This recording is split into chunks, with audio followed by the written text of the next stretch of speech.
especial IAPUC, Financiamento Climático.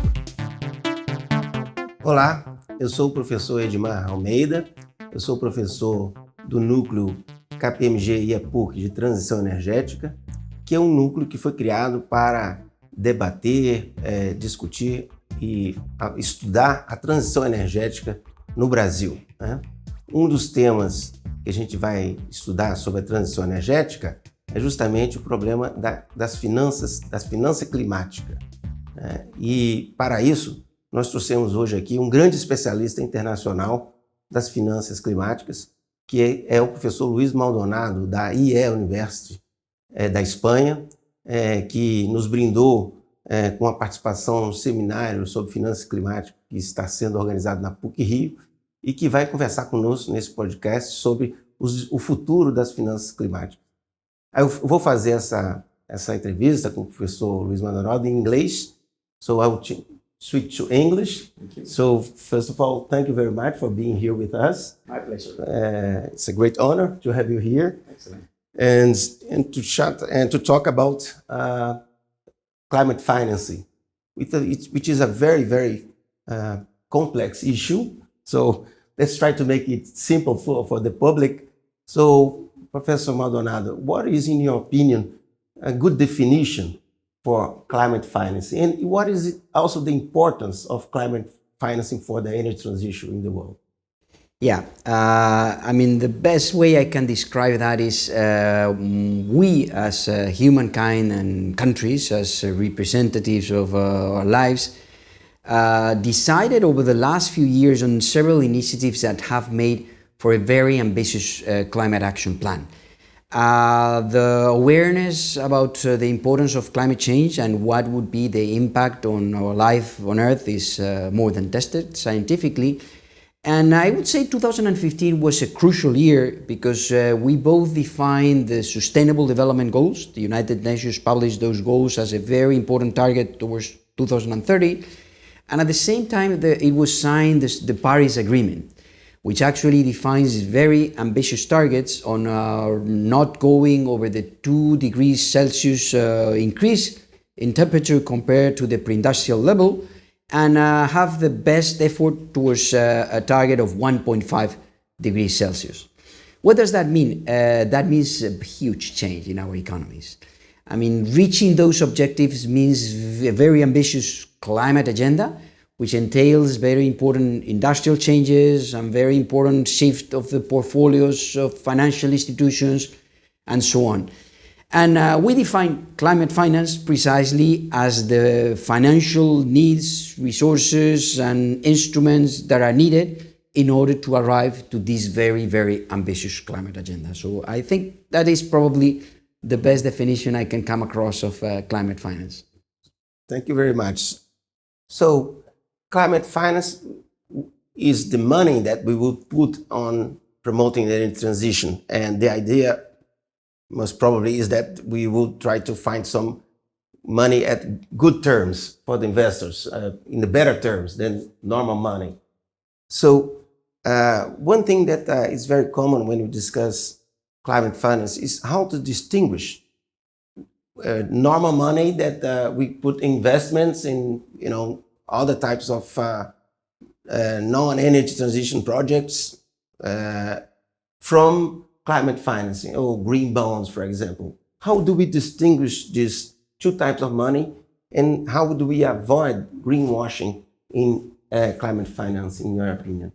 Yeah, that's a crucial question because one of the main problems that those would be probably the teething troubles of this initial market is, companies and the market has started to establish some financial instruments and define projects that they call green or we call green, and there's no common understanding in some cases or no common definition.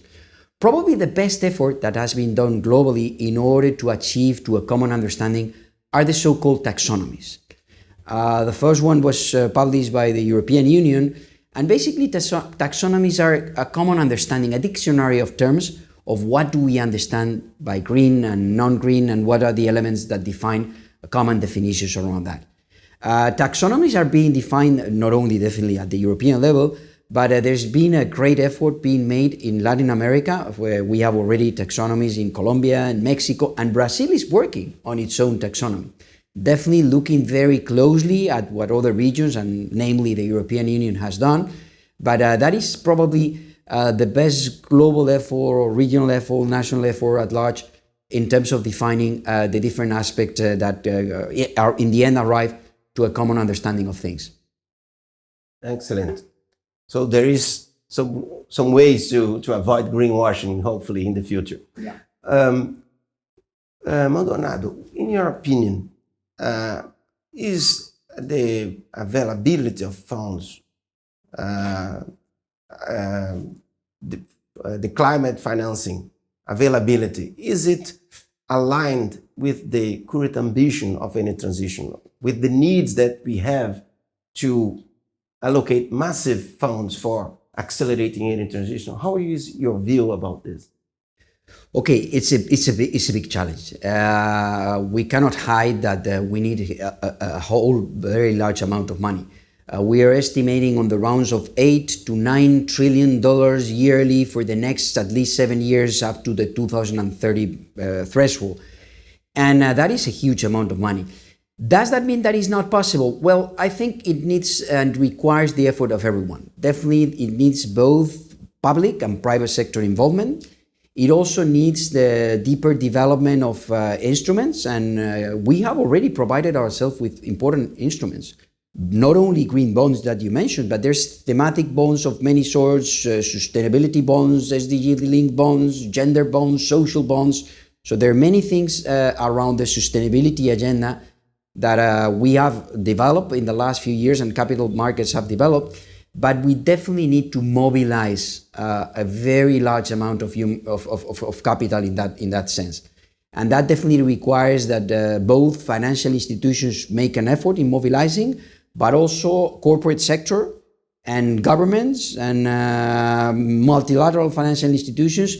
So I would say it is something that could only be done with the collaboration and everyone taking its own part and its own share on that. Okay.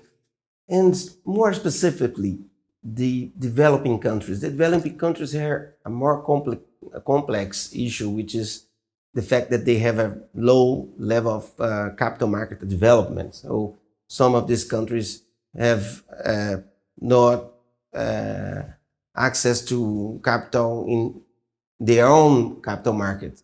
In these cases, how is your view about the ways that we could use to make climate finance available also for the poorer countries in the world, and also for other not so poor like Brazil, but developing countries, but with less access to mainly public capital, for example?